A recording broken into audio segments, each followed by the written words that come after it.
어제 우리가 사탄의 이 첫 번째 시험, 욥을 향한 첫 번째 시험에 대해서 말씀을 가지고 살펴봤는데 오늘 그 두 번째 시험입니다. 이 첫 번째 시험을 믿음으로 이겨낸 욥에게 더 가혹한 시험이 닥쳐왔습니다.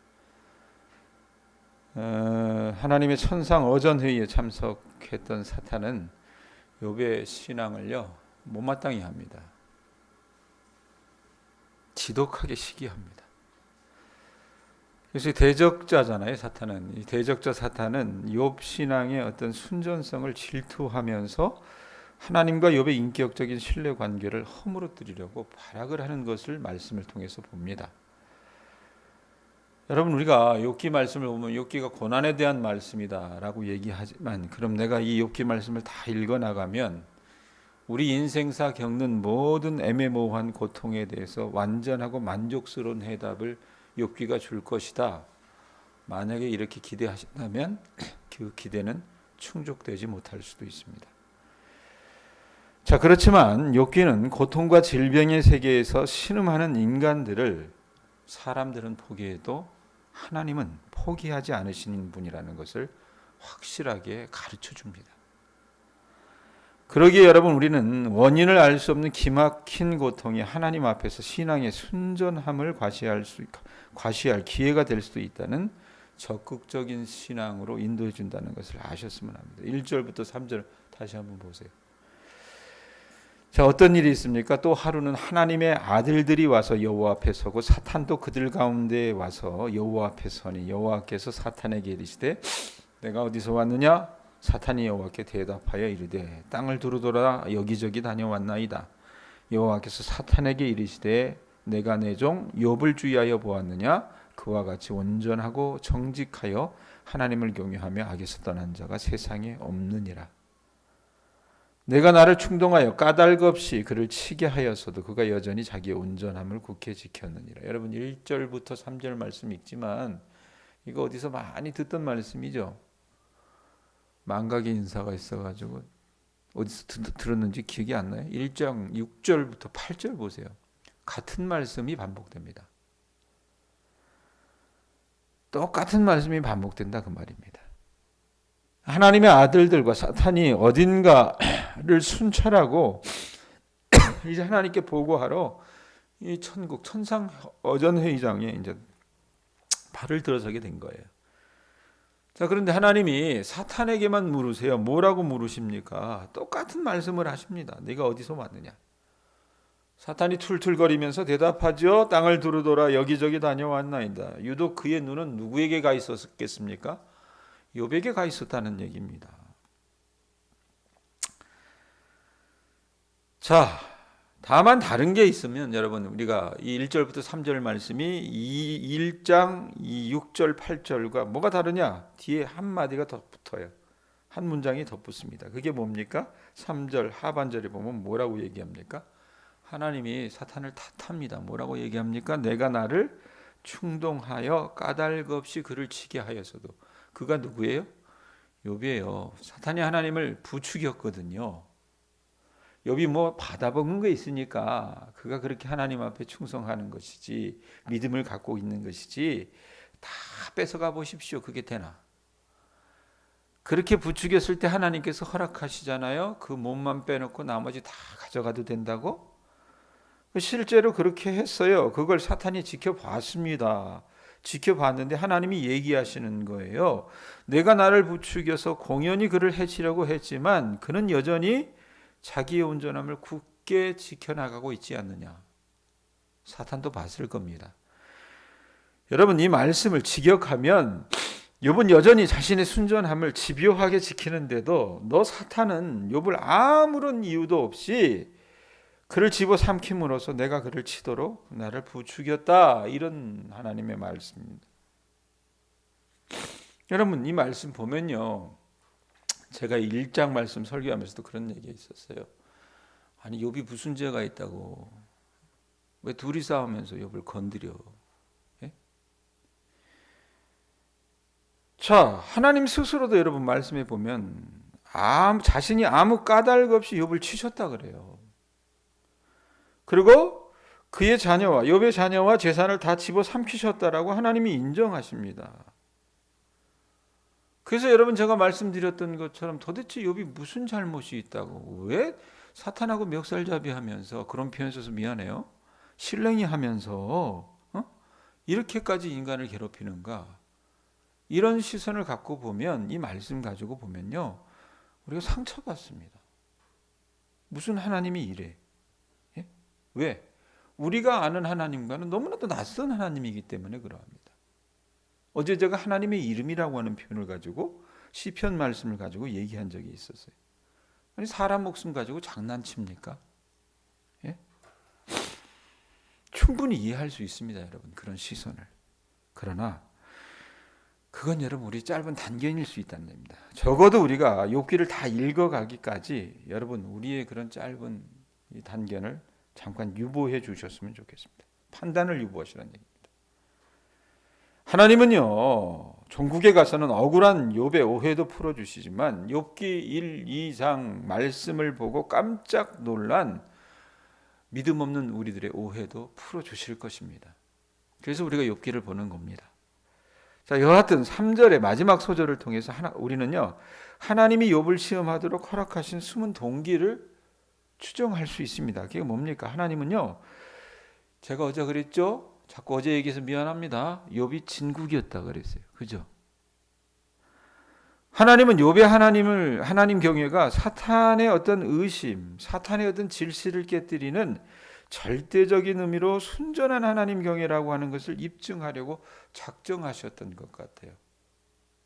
하나님을 정말 사랑했던 한 사람을 하나님을 소개시켜 주시기를 원했다는 겁니다.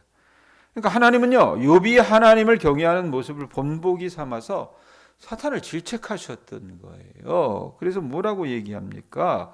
3절 뒷부분에 보면 뭐라고 얘기합니까? 그가 여전히, 읽어보세요. 뭐라고 얘기합니까? 그가 여전히 자기의 온전함을 굳게 지켰다라고 얘기합니다. 자식 다 죽었잖아요. 가진 거 다 잃어버렸잖아요. 그럼에도 불구하고 그가 여전히 자기 온전함을 지켰다라고 얘기합니다. 사탄이 열받죠. 그래서 어떻게 합니까? 하나님 앞에 대듭니다. 4절 보세요. 4절 뭐라고 얘기합니까? 사탄이 여호와께 대답하여 이르되 가죽으로 가죽을 바꾸오니 사람이 그의 모든 소유물로 자기의 생명을 바꾸올지라. 이게 무슨 말이냐? 하나님, 이 자신의 소유물과 자녀들을 삼켜버린 재앙을 당하고도 그 욥이 평정심을 유지하는 욥도 하나님 재난의 강도를 좀 더해보세요. 그렇게 더하면 하나님이 욥에 대해서 보증하시지만 그거 가짜라는 거 드러날 겁니다. 하나님께 반역하고 맞설 겁니다. 이제 그러니 본체를 한번 쳐보십시오. 뭐 옷을 찢어봤자 새 옷으로 갈아입으면 그만 아닙니까? 가죽으로 가죽을 바꾸오니 사람은 자기의 생명을 지키는 일이면, 이게 뭡니까? 자기 목숨과 관련된 일이면 자기가 가진 모든 것을 버리게 될 것입니다. 그것이 하나님이라 하여도. 사탄이 일리 있는 얘기를 하는 거예요. 백권사님 눈 떠, 여기 봐요, 여기. 그래서 5절에 뭐라고 얘기합니까? 이제 주의 손을 펴서 뭐라고 얘기해요? 그의, 읽어보세요. 뼈와 살을 치소서. 그리하시면 틀림없이 주를 향하여 뭐 한다고 얘기합니까? 욕하지 않겠나이까. 자, 뼈와 살을 쳐내시면, 그의 생명을 위협하시면 죽겠으니까 당장 하나님을 저주하고 말 겁니다. 욥도 자신의 뼈와 살의 고통 앞에서는 하나님을 저주할 수밖에 없을 겁니다. 부인할 수밖에 없을 겁니다. 이 얘기하는 거예요. 그러지 하나님 뭐라고 얘기하십니까? 나 참 이 하나님 정말 대단하신 분이에요. 뭐라고 얘기합니까? 그래? 그럼 한번 해보자. 그래서 어떻게 합니까? 욥을 또 다른 고통의 2라운드로 집어 던지시는 겁니다. 좋다. 약속 하나만 해라. 대신 그의 생명은 건드리지 못한다. 죽일 수는 없다는 얘기입니다. 여러분, 1장에서 욥은 억울하게 가족과 재산을 잃고 간신히 버티고 있었잖아요. 살아가는 게 아니었을 거라고 말입니다. 그런데 어떻습니까? 2장에 와서는 욥의 몸까지 어려움을 겪게 만드세요, 하나님이. 예? 어떻게 하십니까? 7절 보세요. 하나님이 허락하시니까 사탄이 어떻게 해요? 여호와 앞에서 물러가서 욥을 쳐서 그래가지고 발바닥에서 정수리까지 종기가 나게 한지라. 종기 나보신 분 경험 다 있잖아요. 작은 종이 말고 발바닥에서 여러분 이 정수리까지 온몸에 큰 종기가 났다라고 생각을 한번 해보세요. 가장 처참한 질병이 욥을 덮친 겁니다. 자, 그토록 덕망 있고 기품이 있었던 신앙인이었던 욥은요, 어느새 이제 잿더미 가운데 앉을 수밖에 없는 거예요. 너무 고통스러우니까요, 너무 힘드니까요. 또 종기의 특징이 뭡니까? 가렵잖아요. 예? 그러니까 욥이 8절에 보면 뭐라고 얘기합니까? 제 가운데 앉아서 질그릇 조각을 가져다가 몸을 팍팍 긁고 있었던 겁니다. 아프기도 하고 지독히 가렵기도 하고. 그러니까 하루 종일 썩어가고 있는 자신의 몸을 질그릇 조각으로 긁는 처지로 진짜 전락을 해버렸던 거예요, 여러분. 예? 욥의 그 옛날의 그 영화, 그가 영광을 누렸던 그 영화는 사라지고 이제는요 누구도 보기 싫은 사람이 된 겁니다. 머리 끝에서부터 발끝까지 다 총기덩이로. 예? 그래서 잿더미 위에 앉아가지고 그거 긁고 있다고 생각을 해보세요. 여러분 같으면 그 얼굴 쳐다볼 맛이 나겠습니까? 그러니까 모든 질병들이 욥을 덮친 듯 사망의 권세가 욥을 사로잡고 있는 거니까 언제 죽을지 몰라요. 물론 하나님이 그 생명을 유지시켜 주시지만 사람의 눈으로 볼 때는 이게 언제 죽을지 모른다는 얘기입니다. 자, 그거 보고 앉아 있었던 한 사람이 있었어요. 누구예요? 욥의 아내요. 화딱지가 나와서 한마디 합니다. 그게 9절이에요. 9절 읽어보세요. 읽어보세요. 시작. 그의 아내가 그에게 이르되 당신이 그래도 자기의 온전함을 굳게 지키느냐 하나님을 욕하고 죽으라.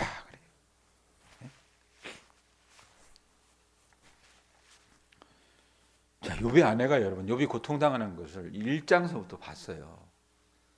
재산 다 날아가고요. 자식들 다 죽어버리고요. 그것도 억장이 무너지는데 이제 몸에 병까지 들어가지고 그 짓을 하고 있는데 어떻게 해요? 하나님을 원망하지 않는 거예요. 그러니까 화딱지가 나가지고 뭐라고 얘기합니까? 하나님 욕하고 죽으라 그래요. 근데 이 욕하고 죽으라라고 하는 이 말 가운데 욕하다라고 하는 이 말, 바락트라고 하는 히브리 말인데요. 원문으로 보면 축복하다라고 하는 의미입니다. 이게. 그러니까 욥의 아내는요, 사실 욥에게 하나님을 축복하고 죽으라고 한 거예요. 그럼 뭘 축복을 해요? 이 말은요, 거꾸로 말하면 하나님 잘 먹고 잘 사세요. 예? 이 말입니다. 겉으로는 복을 비는 말 같지만 실상은 빈정거리는 악담에 가까운 말을 하고 죽으라는 얘기입니다. 자기가 봐도 너무 끔찍하니까. 욥의 아내는요, 욥에게 하나님을 축복하라고 말하면서 사실 하나님께 저항하듯이 욕하라고 요구하고 있는 거예요. 그럼 이게 사탄이 기대한 겁니다, 사실은. 우리가 어제 정말 우리 마음에 더 가까운 얘기는 욥의 아내가 했던 얘기다라고 얘기하지만 이걸 사탄이 더 기대하는 것을 여러분 아셔야 돼요. 왜? 사탄도 욥이 하나님을 저주하고 죽기를 바랬기 때문에 그런 것입니다. 욥의 아내가 여러분 1장 20절에서 22절의 말씀에 보면 억울한 고난을 당해놓고도 욥이 어떻게 합니까? 하나님 예배하거든요. 원망도 안 하고. 그 태도가요 몹시 못마땅했던 겁니다. 그래서 그를 비아냥거리고 조소한 거예요. 여러분 욥이 여전히 1장 21절 한번 보세요. 1장 21절 말씀 보면은 뭐라고 얘기합니까? 21절 말씀에 보면 뭐라고 얘기해요? 내가 모태에서 알몸으로 나왔사온즉 또 한 알몸이 그리로 돌아가올지라. 그래놓고 주시니도 여호와시오 거두시니도 여호와시오니. 그래놓고 뭐라 그래요? 여호와의 이름이 찬송을 받으실지니이다. 이거 보고요 그냥 염장이 질러진 거예요. 그냥 화딱지가 나가지고 화가 나가지고 막 소리를 지르는데 뭐라고 해요? 욥이 여호와의 이름이 찬송을 받으실지니어다. 미치지 않고서요. 예? 그런데 여러분이 원문대로 보면요 여호와의 이름이 찬송을 받을지니다라고 하는 말은요 원문의 뜻을 새기면 여호와의 이름이 계속해서 지속적으로 찬양을 받을지어다라고 하는 뜻입니다. 어느 한순간이 아니라 그러니까 욥의 아내는 여러분, 욥이 지속적으로 여호와의 이름을 찬송하는 그 경건을 보고요, 그냥 뜨악했던 거예요. 경악했던 겁니다. 집사님 눈 떠요? 예? 그러니까 이 여자는요, 자식들을 다 잃고도 하나님을 찬양하는 욥의 그 경건, 그 믿음을 보고 충격을 다 받은 거예요. 아니, 새끼들 다 죽고 빈털털이 되고 이제는 몸에 죽을 병까지 걸렸는데 하나님을 찬양하고 앉아 있어, 여전히? 나는 그런 하나님이라면 안 믿겠다. 뭐 이런 생각 하지 않았을까 싶어요. 너무 목사 표현이 노골적입니까? 예? 여러분 뒤로 가면 그 얘기 다 하잖아요.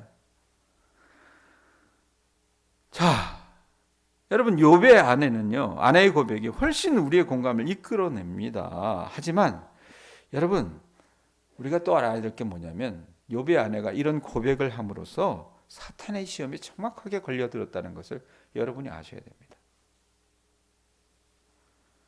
하나님께 대들면서 하나님을 욕하고 죽는 것은요, 모든 믿는 사람들을 향한 사탄의 간절한 소망이고 그가 깔아놓은 덫이기도 합니다.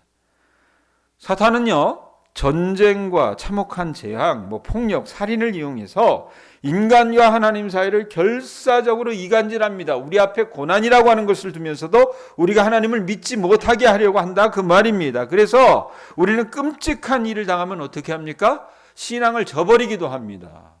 믿음을 저버리기도 합니다. 미운 우리 새끼 보니까 이동건이라고 하는 배우가 있어요. 새로 나왔대요.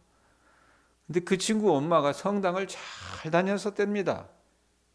그런데 아들이 이혼했다라고 하는 소식을 들으니까 물론 창피해서 안 나간 부분도 있을 거예요. 그게 더 클 거예요, 제가 봤을 때. 그런데 자기가 이제껏 믿었던 천주님에 대한 어떤 그 실망감이 있었나 봐요. 그래서 안 나간대요.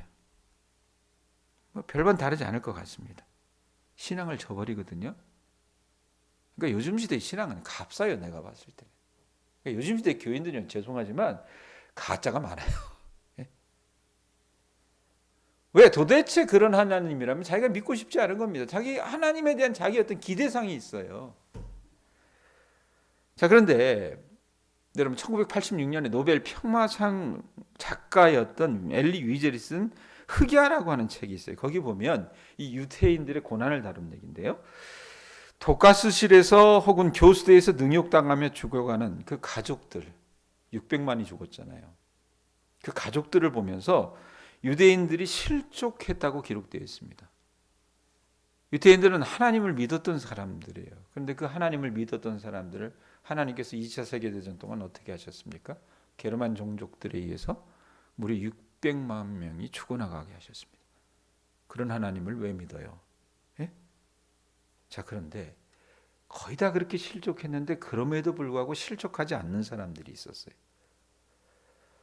그럼 그들은 도대체 하나님 당신은 이 참상 앞에 무엇을 하고 있으며 어디에 있는 겁니까? 라는 질문들에 이 믿음을 지켰던 사람들은 이런 대답을 했다고 합니다. 나는, 이거 하나님이란 얘기입니다. 하나님은 나는 바로 저 독가스실에서 교수대에서 매일 죽어가고 있었다. 나는 저 교수대에서 죽어 싸늘하게 매달려 있는 시체처럼 무기력한 하나님으로 너희 가운데 있었다. 나는 너희에게 닥친 죽음과 희생의 대열에 함께 서 있었단다. 여러분, 하나님 우리 고통 가운데 함께 계셔 주셨다는 얘기입니다. 우리가 죽어간 그 자리가 하나님이 죽으셨던 자리라는 얘기입니다. 10절 보세요. 욥이 대답합니다. 뭐라고 대답합니까? 읽어보세요. 그가 이르되, 읽어보세요. 읽습니다. 시작. 그대의 말이 한 어리석은 여자의 말 같도다. 우리가 하나님께 복을 받았은즉 화도 받지 아니하겠느냐 하고 이 모든 일에 욥이 입술로 범죄하지 아니하니라. 자, 아내의 그 말을 두고 어리석은 자의 판단이라고 욥이 말합니다. 어리석은 자는 여러분 뭐라고 해요? 시편에 보면 하나님이 없다 그러죠. 같은 말을 지금 하고 있는 겁니다. 욥은요, 자신에게 닥친 참혹한 고난을 보고도 하나님 앞에 순전함을 지켜 나갑니다. 그러면서 입술로 하나님께 범죄하지 않았다라는 얘기를 합니다. 말씀 맺습니다. 제가 어제 여러분 설교 제목을 달면서 고난이라고 하는 것은 우리가 믿음이 있는지 없는지를 판단하는 시금석이 된다 그랬어요. 예? 내가 믿음이 있는 사람이냐 아니냐는 내가 여러분 비로소 고난을 통할 때에 알 수 있습니다. 이유인즉슨 고난이 아니면 여러분 우리는 참된 하나님을 만날 수 없기 때문에 그러합니다. 예. 믿음 없는 사람들은 하나님이 계시다면 내가 이렇게 고통당하는데 어찌 가만히 보고 계시겠어? 그런 하나님이라면 믿을 게 못 돼. 말하면서 우리들의 시선을 돌리겠지만 사실 여러분 그 고난의 자리가 아니면요 우리 믿음이 생길 수도 없고 자랄 수도 없습니다. 고난의 가운데서도 나와 함께 동행하시며 친히 내 짐을 짊어지시는 하나님을 보게 될 때 우리가 참 믿음의 경지에 발을 디딜 수 있는 것이고 비로소 욥의 고백과 같은 말도 할 수 있게 된다 그 말입니다. 그러기에 저는 여러분 오늘 말씀을 시인 도종안의 축복이라는 시로 갈무리하고 싶습니다. 종이 한 장 나눠드렸죠. 한번 보세요. 도종환 씨 하면 전 정부에서 문체부 장관을 했던 사람이니까 뭐 아쉬울 게 있었겠냐라는 생각을 하지만 이분이 장관을 하기 전에 국회의원을 하기 전에 여러 인생의 우여곡절이 많았습니다. 도종환 씨 여러분 생각하시면 시를 좋아하는 분들은 아시겠지만 접시꽃 당신이라고 하는 유명한 시, 그 시 한 편 써서 100만 부 이상의 책을 팔은 사람입니다. 아내를 잃은 그 슬픔을 그 넋두리를 표현하는 게 접시꽃 당신이에요. 그러면 그렇게 책 많이 팔았으면 먹고 살만하지 않았겠냐 생각하지만 전교조 활동하다 감옥에도 가고요. 예? 감옥에서 나와서 세상이 좋아져서 자기 주변에 그렇게 전교조 활동을 했던 사람들은 뭐 관운이 좋아가지고 국회의원도 되고 승차도 하고 이러는데 이분이 갑자기 병이 들어버렸어요. 신경실조라고 하는 병입니다. 신경실조라고 하는 병은 어떤 병이냐면 사람이 가만히 이렇게 서 있거나 앉아 있지를 못해요. 피픽 쓰러져요. 그런 가운데서 자기가 가료하려고 충북의 보은에 있는 한 시골집에 머물면서 인생을 관조하면서 써내려갔던 시가 이 도종환의 축복입니다. 그러니까 아주 제일 약해 있을 때 쓴 시라고 보시면 돼요. 눈이 따라가 주시기 바랍니다. 이른 봄에 내게 와 피는 봄꽃만 축복이 아니다. 내게 오는 건 다 축복이었다. 고통도 아픔도 축복이었다. 뼈저리게 외롭고 가난하던 어린 날도 이 사람 굉장히 가난했어요. 아버지가 머슴이었습니다. 그 가난한 어린 날도 내 발을 붙들고 떨어지지 않던 20살 무렵에 진흙덩이 같던 절망도 좋은 대학 가고 싶었고요. 그 가난을 벗어나서 그렇게 살아가고 싶었는데 가난한 이유 때문에 학교도 제대로 못 가고 어려움에 살았습니다. 그래서 그 갔던 절망도 생각해 보니 사람들은 저주라고 생각하겠지만 이 사람은 축복이라고 얘기합니다. 그 절망 아니었으면 내 뼈가 든든하지 않았으리라. 세상이 내 멱살을 잡고 다리를 걸어 길바닥에 팽개치고 어두운 굴 속에 가둔 것도 감옥에 갇혔다 그랬잖아요. 생각해보니 영혼의 담금질이었다. 한 시대가 다 참혹하였거늘 거인 같은 바위 같은 편견과 어리석음과 탐욕의 방파제에 맞서다 목숨을 잃은 이가 헤아릴 수 없거늘 이렇게 작게라도 물결치며 살아있는 게 보관이고 무엇이랴. 육신의 병이 조금 들었다고 어이 불행이라 말하랴. 내게 오는 건 통증조차도 축복이라. 죽음도 통곡도 축복으로 바꾸며 오지 않았는가. 이번 어이 매하꽃만 축복이랴. 내게 오는 건 시련도 비명도 다 축복이다 그랬습니다. 독실한 천주교 신자예요. 여러분들이 저는 욥이 이랬으니까 우리도 이래야 되지 않겠느냐 당위로서 말씀드릴 수는 없습니다. 저도 그렇게 살긴 쉽지 않아요. 그러나 고난을 보는 여러분의 시선이 바뀔 수 있기를 바랍니다. 그 고난이 아니면 우리가 하나님을 만날 수도 없고요. 우리 믿음이 자라지도 못합니다. 그러면서 이 도종환 씨의 이 시선이 우리들의 시선이 될 수 있기를 주님의 이름으로 축복합니다. 고난 당하십니까? 여러분들은 축복의 길에 들어선 겁니다. 기도하겠습니다. 하나님 아버지, 세상 사람들은 우리가 잘 되는 거 보고, 우리 자식들이 승진하고 출세하는 것 보고, 우리 몸이 건강한 것 보고, 복도 많아, 어쩌면 그렇게 큰 복을 받았대 말하지만 성경이 우리에게 얘기하는 그런 논조는 다르다는 것을 오늘 말씀을 통해서 조금이라도 알게 해주시니 감사드립니다. 하나님, 우리가 욥과 같이 또 시인 도종환의 시선과 같이 주님이 내게 주신 것은 그 어떤 것이라도, 비록 고단이라 하여도, 고통이라 하여도, 죽음과도 같은 그 깊은 내면의 아픔이라 하여도 다 축복임을 고백하며 살아나가는 그 자리에 들어설 수 있게 하여 주시옵소서. 우리 믿음으로 못합니다. 우리들의 아버지 하나님, 좁은 소견을 가지고는 그곳에 다다를 수 없습니다. 주께서 만약에 이 말씀을 듣는 모든 주님의 자녀들이 깨닫지 못하고 있다면 그 자리에서 눈을 떠 하나님을 바라볼 수 있게 하여 주시옵소서. 하나님은 내가 고통당하는 그 자리에 함께 계셨다는 것을 이들이 잃어버리지 않게 하여 주시옵시고, 오늘도 고통당하는 그 자리에서 주님 손 붙잡고 주님 나를 축복해 주셔서 감사합니다 고백하며 살아나갈 수 있는 주의 자녀들 되게 하여 주시옵소서. 감사를 드리옵고 예수님의 이름으로 기도드립니다.